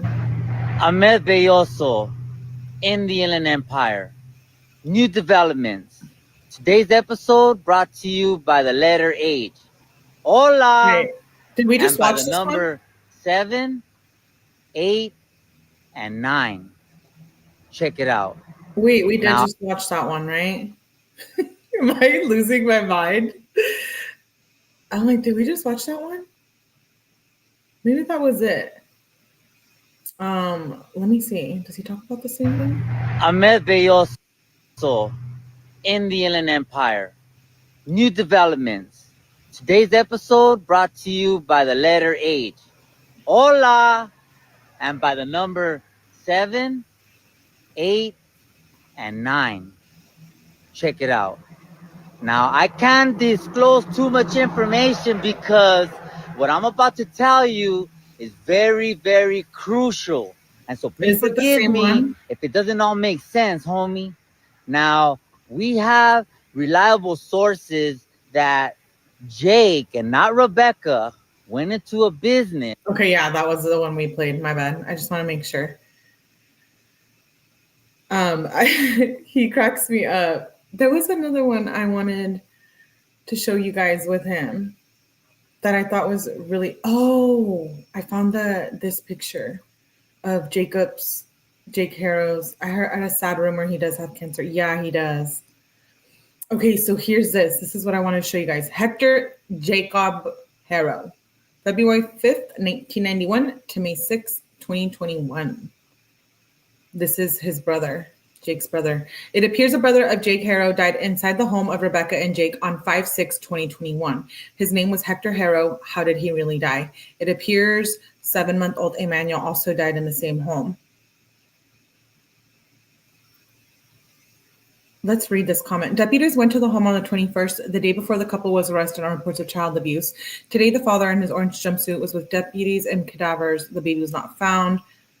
That leads me to believe the father must have admitted something. Yes, they didn't think she would survive. She's alive. Yeah, they're talking about baby promise. So the list is baby Emmanuel gone, Jake's brother gone, 10 weeks old hurt, Rebecca's brother in jail, his girlfriend who was trying to leave him. This whole family needs to be investigated. That is wild. Get the grandma too. Get the grandma. Yeah, I think grandma needs to go down. You know what I mean? You feel me, you guys? You feel me? Because grandma was sitting up there and she was like, they're just homebodies. They would never hurt their children. Remember I sat here and I told you guys, a homebody? What does that have to do with murdering someone? I thought that was really concerning.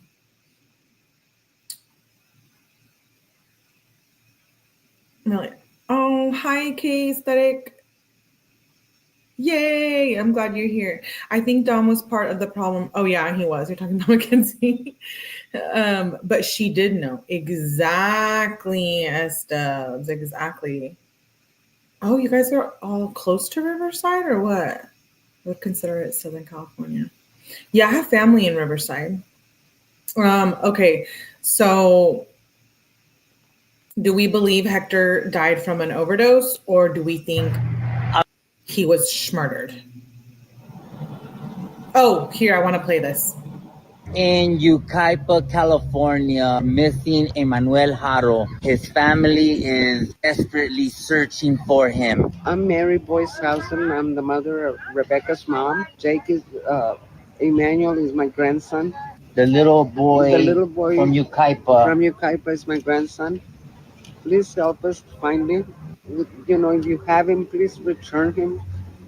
We don't want nothing. We will not do anything. Just leave the baby somewhere where we can find him, somewhere that is safe for him.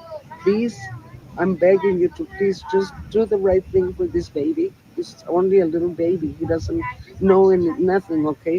Can't talk. He can't just say nothing, okay? But please just return the baby, please. Emmanuel Haro, yes. 7 months old. 7 months old. About 20 pounds. 20 pounds, yes. Wearing a black Nike onesie. Yes. His mother? She's not doing good, you know. She's heartbroken, you know. Oh. She was injured. Yes, she was injured. She was knocked out. There's no video? No video. The store doesn't have video. Do we know exactly where it happened? It's right here. The truck was parked here. Here in this. Right here in this parking space. The truck was parked here. And she got out of the truck to change the baby. And when she got out, she was trying to get the diapers, the bag, you know, to change the baby because he had pooped before she went into the store. Mm-hmm. And she said that all of a sudden, you know, they just say hola, and you know, they hit her and knocked her out. And she said all I saw was white. She says when I came to, you know, she started running into the store and asked if anybody had seen the baby, and they said no. So she ran all around the store looking for the baby or for somebody, you know, and called 911. That's all I can tell you. Do we know how long she was unconscious, or was she unconscious? She was unconscious. No. Is there any witnesses that we know of? No witness, no.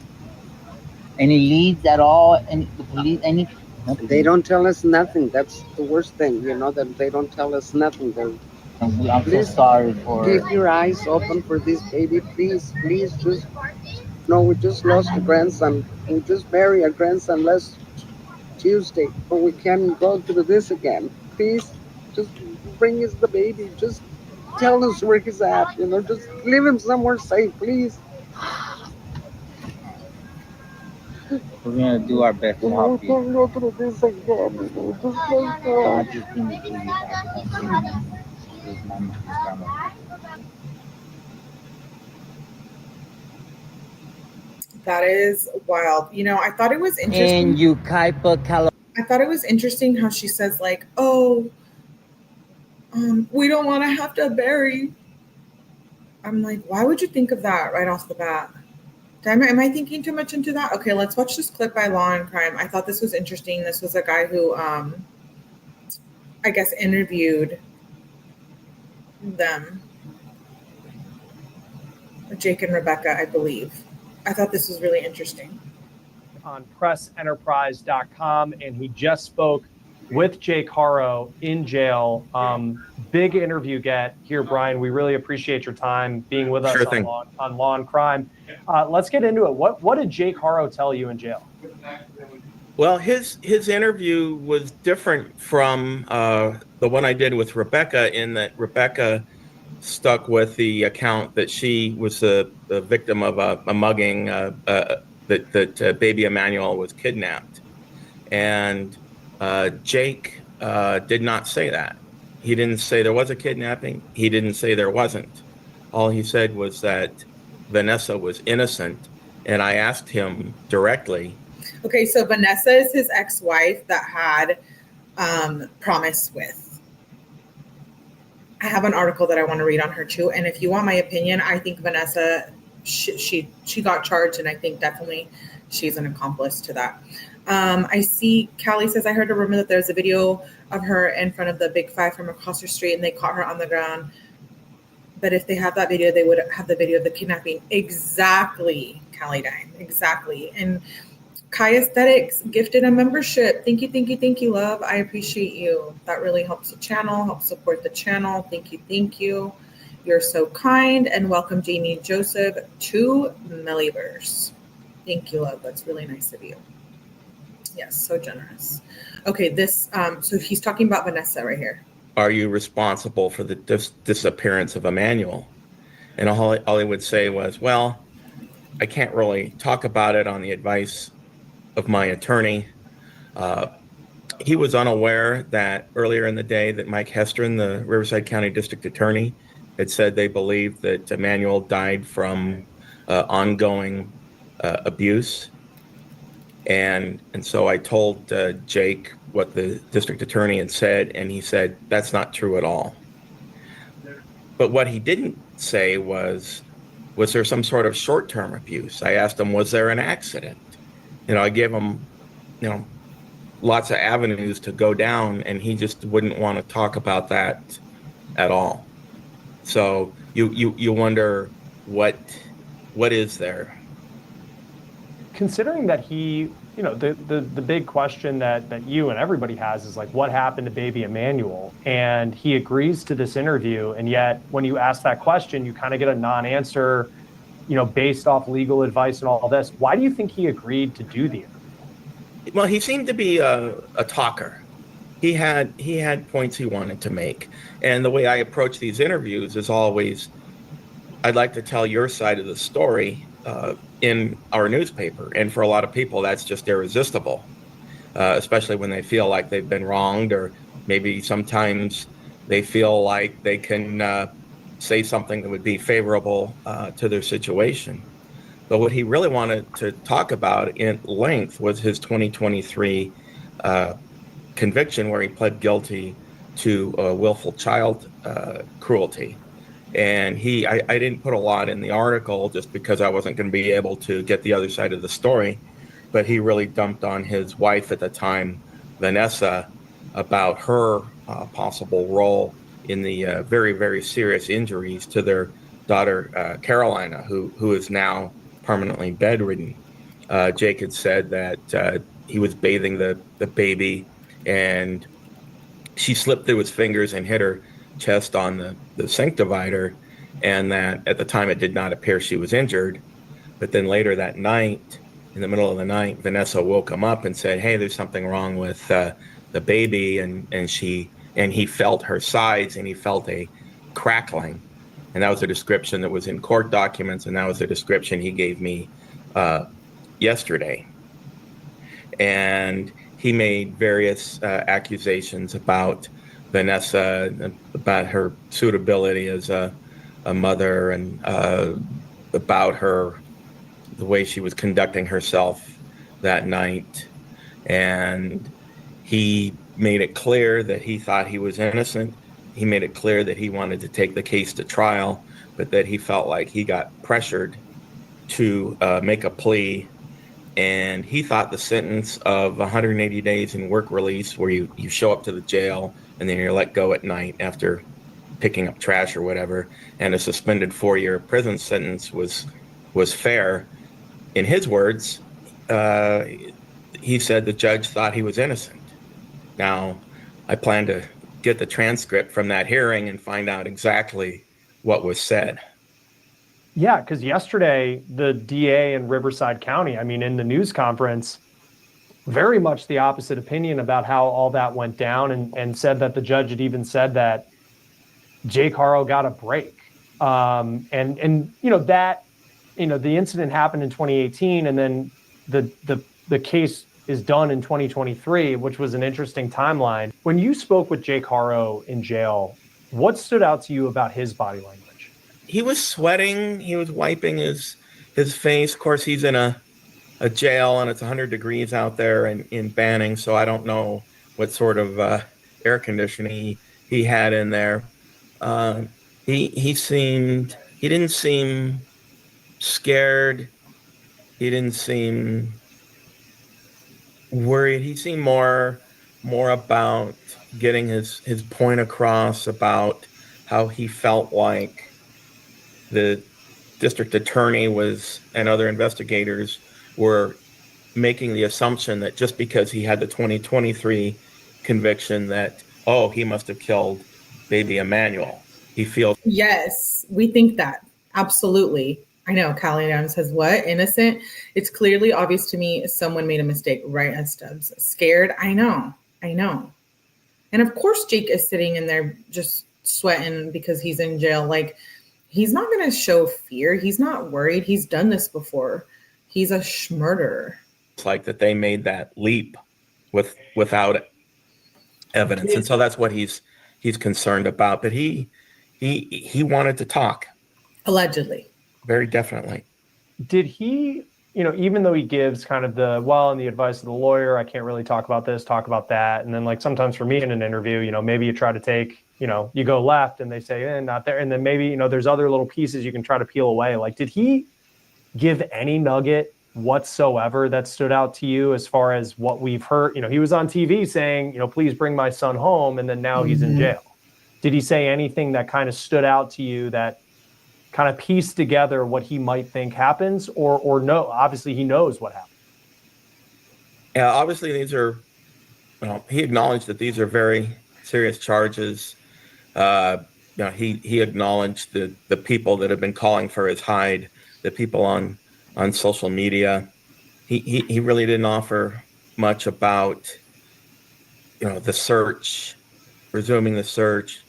We've gone back and forth. He was cooperating. He was not cooperating, depending on who you talk to. And he said he was fully cooperating. And that dovetails to something that the San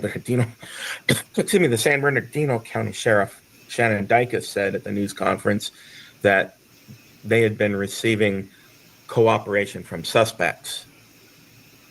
So whether that included Jake Haro saying, I buried the baby out by the freeway, I don't know. Jake wouldn't address how he wound up with the investigators out in the Badlands there, as they're called on that brushy hillside. It seems like there's something there that he's not saying, and it's more than just, well, Emmanuel was kidnapped, but I can't jump that far ahead. Yeah, because it's yesterday you have the big report comes out from News Nation, and then there's this nonprofit that had sent us a note, the Uvalde Foundation for Kids, which were involved in the search early, then they weren't. And then, both, it seemed very similar that there was this jailhouse confession, they said. The informant, a Perkins informant, which I had never heard of, who, according to the report, they go in, they sit with Jake Haro. It's actually a law enforcement officer. And he spills it to him saying, the report said that Jake had rolled over on Emmanuel. That's how he died. And then they put Emmanuel's body in the trash. Law enforcement has pushed back on that and said that is just not true. Was there anything in your conversation with him and in covering this story that stood out to you when that first started to make headlines yesterday? Yeah, I was unaware of those reports at the time I spoke with Jake. But looking at the reports, one was that supposedly that Jake had, they had killed Emmanuel and they put him in the trash. And the other one, I could believe he said he rolled over on him. I believe that Jake would say something in jail because it's a very scary place to be. And I could see him being like, oh, it was an accident, some bull like that. On that show from the same person was that Jake had buried Emmanuel out in a rural area. And the reporter on that said he triple checked with his sources, and he believed both accounts to be true. But the odd thing is both can't be true. It has to be one or the other. And now law enforcement is saying neither of them are correct. So, it comes back to when people use unidentified sources for information, you really need to think hard about whether that's true. I mean, we at the Southern California News Group are very, very, very reluctant to use anonymous sources unless we know that the person is in a direct position to know, and it's something that we might be able to confirm later on. So it's hard for people, as you've seen with all the vloggers and bloggers and amateur online sleuths and so forth, putting forward their own theories about what's happening and private people trying to organize search parties, it's very difficult for the public to be patient and wait for law enforcement to do their job and to get to the bottom of the things, which they eventually will. So it's just, I don't agree with that again. I think the public should be able to assist and help and participate. Like, really. They want answers right away. They want them right now. And then they start making stuff up when they don't get the immediate answers they want. And when we hear from law enforcement about what they say happened, there's still going to be people who won't believe it, that they'll, facts are probably going to be too boring for them, and some fancy theory is going to be a little bit more exciting and believable for them. So we try to be as responsible as we can on these sorts of things. Yeah, and I know I appreciate that, just being, not in California, and you're trying to figure, this story has played out on social media. As we've talked, so in so many ways that a lot of stories haven't in the past. It was interesting that Jake said that Rebecca was innocent, that he's like standing by his wife, and yet their stories are somewhat different. What did he say about his wife? He said that she's a beautiful woman and would never hurt a child, and she loved her children. And that's what Rebecca said about Jake. Great father, great husband, would never hurt his kids. And right now, obviously, the district attorney's office is saying something completely different. When Jake said Rebecca is innocent, that sort of said to me that he had some information that he knew what happened with Emmanuel, and that perhaps she had no part of what actually happened, but he was not willing to say what. So he's basically taking responsibility. He thinks if he's saying Rebecca is innocent, then it was just you, Jake. What really did happen. Right. So, but again, he did not go back to the kidnapping claim, which he easily could have. What do you make of and they're the only ones who know, right? But you are you're probably the only person who's spoken to both of them since that first TV interview that they did, where she's making sticking to the storyline that she gave, that this assault happened that police say didn't, and then he seems like to your point, has some information. What do you make of the differences in their stories and what they told you? Well, for one thing, this tells me that the sheriff's department has done its job and has kept the Haros from each other. They're in different jails. When they were in court the other day, Rebecca was seated in the jury box on the far right side of the room, and Jake was seated in a chair near the where the inmates come in and out, those who are in custody, on the far side of the room. And Jake said, they've been told not to talk with each other. So very definitely, they have not been in communication since the arrests to make their stories align, if in fact they're guilty. They obviously had a story to begin with about the kidnapping that they were sticking to, but now it seems like that's not quite the party line for both of them anymore.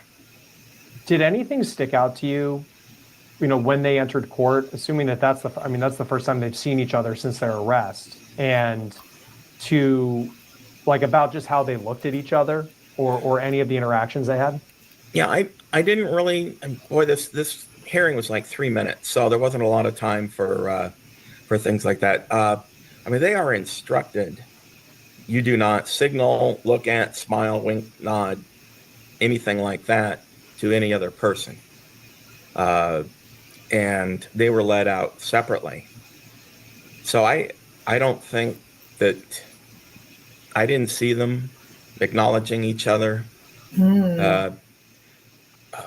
Rebecca was on on the side of the room, and Jake was more toward the back of the room, so they were not looking directly at each other. It would be kind of like this. And now, Jake did tell me, and it's in the story. There'll be more detail in the story that's online. Is that they after they were let out of the courtroom, they went down elevators separately. They wound up sort of near each other in the holding area, and he tried to shout out to her, "I love you." And according to Jake, a deputy threw him to the floor, like a rag doll. And I asked the sheriff's department if they would want to comment on the account, and they declined to do so. So obviously, sheriff's department taking it very seriously, trying to keep them apart. And so it'll be interesting to see going forward whether the attorneys, they're going to have separate attorneys, whether the attorneys work in concert, or whether one side or the other turns against the other. Did Jake say whether, I remember he had an attorney he did a couple of interviews, and he was the same attorney from the 2023 conviction. Is he still his attorney, or? He's not his attorney for the criminal case. Okay. The Riverside County Public Defender's Office is representing both of them. And because the Public Defender's Office is like a law firm can't represent two clients in the same case. So the Public Defender's Office, one of them will represent one of them, and then there'll be a court-appointed attorney from the private sector for the other. And as of this morning, I don't know who's going to have who as their attorney. And then just my last question I just thought about, and this was something from the news conference yesterday, is when the district attorney was asked if he knew where Emmanuel's body was, his answer, and I'm probably not quoting it directly, was like, they have a pretty good idea of where it is. They don't know. He was clear though in saying, I'm not saying I know where it is, but I have a pretty good idea where it is. What do you make of that? That means that, a couple of logical possibilities are that Jake said, well, I buried the body, or I threw the body out off the side of the freeway, and I'm not sure where. I would think that if you buried the body, that would be a pretty memorable event, and that he would be able to point to an exact location. That's just kind of a guess. Another possibility is that they do have his phone, so I'm sure that they've been pinging the cell phone records to triangulate his movements, and it's possible that they have a general area where in that rural area, it might indicate that he was in that general area for maybe an hour or something like that on a particular date, when there's absolutely no reason for anyone to stop in that area unless your car breaks down. So how sad that they don't know where baby Emmanuel is. Like, maybe they placed him somewhere and they're not sure. Maybe that's why Jake hasn't, or Rebecca, maybe they don't really know where they put him. Or like I think Callie said earlier, someone said that they put him in the trash and they didn't know which dump to look at, or that's why they could have a general idea of where it was. And we are not aware of any other location where the investigators have searched. Of course, they don't necessarily tell us that. This search the other day came to light because people were calling up and saying, hey, there's to the media, hey, there's 12 cop cars pulled over by the side of the road out on Highway 60, and there's a guy in a red jail jumpsuit out there. So you can't, they couldn't exactly deny what was going on. Michael Hestrin, a lot of national attention on him now, and he's been the DA since 2014. What do you expect from him in prosecuting this case? Well, he actually personally came out of his office to prosecute a bodiless murder case last year, and he won that. He had the advantage of incriminating text messages and surveillance images And so he was able to win that case, I think, pretty easily. There was very little jury deliberation on that, as I recall. What evidence he has in this case, I don't know. We're waiting for the a declaration written to obtain an arrest warrant to be published so that we can see what evidence he has in the case. But it seems like he might have less to work with. But I think that given that this is a national story, I don't know that Mike Hestron is going to be holding daily news conferences or anything like that. But he's assigned an assistant district attorney, a very, very high level prosecutor to this case. So he's going to do everything he can to win it, to leave nothing to chance, to make sure that there's a conviction. And I mean, let's face it, he is an elected official. He is a politician. There's been some instances in the past where he's punted on prosecuting people, sending cases to the grand jury. In high-profile case, there was a high-profile case where an off-duty LAPD officer shot a nonverbal man and his parents in a Costco after the nonverbal man slugged him, and Mike delivered that to the grand jury, even though he could have filed charges against the officer himself. And there was some considerable grumbling at that point about, was he punting the case to the grand jury so he wouldn't have to risk losing endorsements from police unions by prosecuting a police officer. So, but this one seems pretty straightforward. It seems politically risk-free. It could only benefit him from an aggressive prosecution, and judging by who he is assigned to the case, that's what it looked like it's going to happen.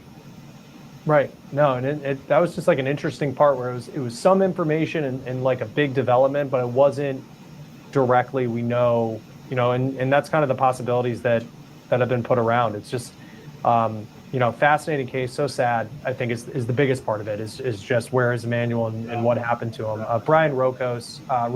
Yeah, it's so sad. Hey, Mayla's mom, you're okay. Appreciate you for being here.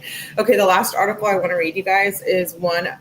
This is from the grandma of Vanessa. So remember, Vanessa is Jake's ex-girlfriend, who is the mother of the daughter that got beat, and she's incapacitated to live on her own.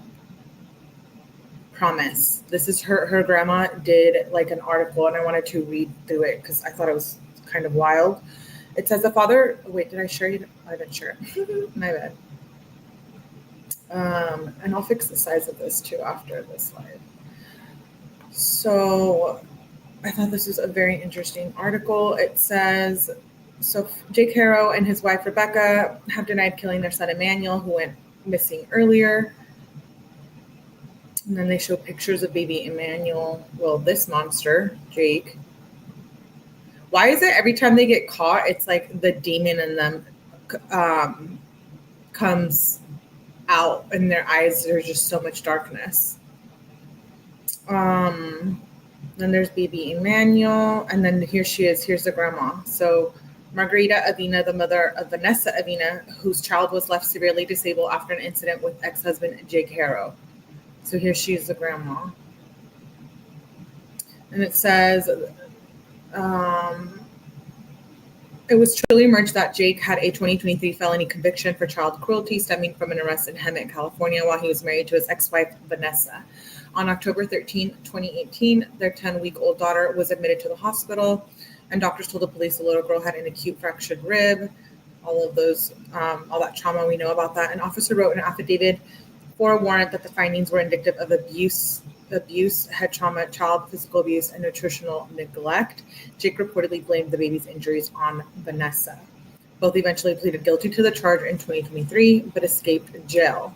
Following his arrest this month, Vanessa's mother, Margarita, gave an emotional interview to the U.S. Senate about her granddaughter's terrifying ordeal. She says, I knew he would do something like this again. They blamed my daughter, but Jake is the devil, Margarita claimed as she broke down in tears. And he gets away with murder. He got away with what he did to my granddaughter. The little girl, now a 7-year-old, was adopted by Vanessa's cousin along with another son. Riverside District Attorney Michael Hestron told a press conference earlier that the poor 7-year-old is permanently bedridden and has cerebral palsy as a result of long-term child abuse. Margarita says, quote unquote, I always wanted justice. I leave it to God. I think this is justice, but this didn't have to happen to baby Emmanuel. I knew he would do something like this again. This poor baby, it's been traumatizing, but I knew he would do it. Look what he did to my granddaughter. I hope he pays. He destroyed lives. Although Vanessa eventually pleaded guilty, her mom claims she was abused by Jake and would never harm their child, insisting she wasn't in her right mind. And I wanted to read this article because you guys, I'm sorry, battered or not, for so long and for your daughter to experience this, like you could have got out, said something, I don't know, run away. I know it's not that easy. Domestic violence is very dangerous, but I find Vanessa, and the system obviously found her responsible too. I think that she participated in this, maybe not willingly, but I can't help but think otherwise. There's no room for anyone that hurts children, except exactly Callie Dime. So she says, my daughter, she wasn't in her right mind. My daughter's nothing compared to what they are saying. She said, it's very, very upsetting. It hurts. Jake's arrest brings back everything that happened. I can't even sleep. I don't even think my daughter was all there. He would tell her that nobody loved her. She was abused. I would grab her and say, you need to leave. You need to do something. She could never do anything. If she had help, why? Like, why? Why couldn't she do anything? Why couldn't she get away? Couldn't her mom have gotten her away? Like, you know what I mean? My daughter would never touch her kids. She has another baby. You should see how she is with this kid if the baby even has a scratch. My daughter's still going through this, not having her children. She wanted her kids. Vanessa, through her mother, has declined to comment on the case and has allegedly hired a lawyer as she speaks to police about her experience with her ex. A warrant from the 2018 incident alleges Vanessa had left her home to drop another child to school and returned 40 minutes later. Jake claimed the baby had a fever and he gave her Tylenol, after which he put her down. So here's Promise in this picture. Poor little girl. She looks happy though. These are just pictures of these monsters. I'm glad she has a loving home. The document claims Jake eventually admitted to Vanessa that he dropped the child in the sink and hit her chest in the center divider of the dual basin, but she never showed any signs of injury. That was always so sketch to me. They allegedly went to bed hours later, but Vanessa then woke him in the middle of the night, claiming something was wrong with the baby. Margarita alleges that Jake only told Vanessa he dropped the baby after she woke him. I got a call at 5 o'clock in the morning, and she says, Mom, I'm in the hospital. The baby doesn't want to feed. She was breastfeeding at the time. She said, Jake didn't want me to bring the baby. I think the baby was convulsing, like a seizure, and that's when she called me. She's like, quote unquote, Mom, you need to come and take care of my kids. It's bad, Mom, just come. So she says, Margarita says, I go over there. She called me again, and Jake had admitted to dropping the baby. I'm like, what? Why didn't he tell you that from the beginning? Jake switched and threatened her and said, I'm going to make sure they take your kid away and you die in jail. When they went to hospital in Hemet, the doctor said the baby had fractured bones. They took her to another hospital and I guess used fluorescent lights and saw marks on her neck and stuff, like he shook the baby. When my daughter found all of that out, she was like, what did you do to my baby? What did you do? She'd taken the baby to the doctor before because there had been patches underneath her eyes and she didn't know what was wrong with her. So Jake was already abusing the little girl. Ugh, I'm disgusted. But they said everything was fine. Nothing was wrong with her. Margarita claims she tried to get previous medical records for the child for her court case, but could not obtain them. The grandmother alleges Vanessa lived with her until she fell pregnant with her and Jake's first child. She was unaware for months that they had secretly married. She said, I couldn't talk to her. I couldn't see her. He isolated her from her family. He didn't want her to work. She used to work in Walmart at the Vision Center. She was a good worker and he met her there. Sometimes I would go and visit her and she wouldn't even open the door. So I didn't know if she was bruised or beat up. I would try to take her food and she would make excuses that they weren't home. Opening old wounds. Margarita claims her daughter's story was never believed, and she even pleaded guilty and served community service and had to attend child engagement classes. Engagement classes? How about don't kill your child classes? I used to volunteer at a place called Marjorie Center. It's a place for women whose children are running from abusers, because when you leave, that's the time it usually gets really dangerous. Well, that's awesome, Callie Dime. That's helpful. See, those things are really helpful. Hey, Andrews. Mela's mom says, I never understand hurting these babies. They can take them to the hospital, fire station, and leave them. It makes me sick. I know. It's like, just give it to someone that wants it. You know what I mean? Give the baby, not kill it. Not saying that's an excuse by any means. If your child is in danger, it's your responsibility to protect them by staying with them. You're failing. Exactly, Kelly Dime. So she says the grandmother said they're allowed to visit to the children. They were allowed to visits to the children for a while, but they fell out with the cousin who adopted them and have not been for 2 years. Margarita claims she was desperate to adopt them and bought a bigger house thinking she could get them back. She said, we miss the children. My daughter is missing her kids. Margarita saw the interview of Jake appearing distressed on TV with his new wife, Rebecca, after their son went missing, but she says she didn't believe their story or fake tears. She said, quote unquote, I saw all of that. I knew he was lying. He's a liar and a manipulator. This has opened old wounds. To me, I wouldn't want him to be sentenced to death. That's an easy way out. I want him to go to prison for the rest of his life.